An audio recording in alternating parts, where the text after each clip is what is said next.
చాలా మంది భయపడతారు. వాళ్ళ బంధం ఏదైనా సమస్యను ఎలా ఎదుర్కొంటుంది అని. కానీ తరచూ సమస్యలను కంటే విజయాన్ని ఎదుర్కోవడమే ఎక్కువ కష్టమవుతుంది.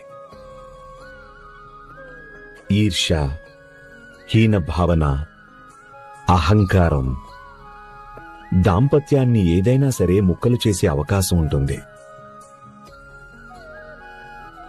ఎప్పుడైతే పురుషుడు స్త్రీ వివాహ బంధంలో బందీలవుతారో అప్పుడు తమ సర్వస్వం పంచుకుంటామని ప్రమాణం చేస్తారు. చివరికి సుఖదుఖాలైనా లేక సఫలమైన విఫలమైనా ఏదైనా సరే అది ఇద్దరిది. దానికి కారణం ఇద్దరిలో ఎవరైనా సరే దానివల్ల ఎటువంటి తేడా ఉండదు. ఏదైనా అది వాళ్ళ దాంపత్య జీవితంలో ఒక భాగం. అంటే వారిద్దరికీ బాధ్యత ఉంటుంది, ఇద్దరికీ అధికారం కూడా ఉంటుంది. రాముడు మీకు మేలు చెయ్యాలి.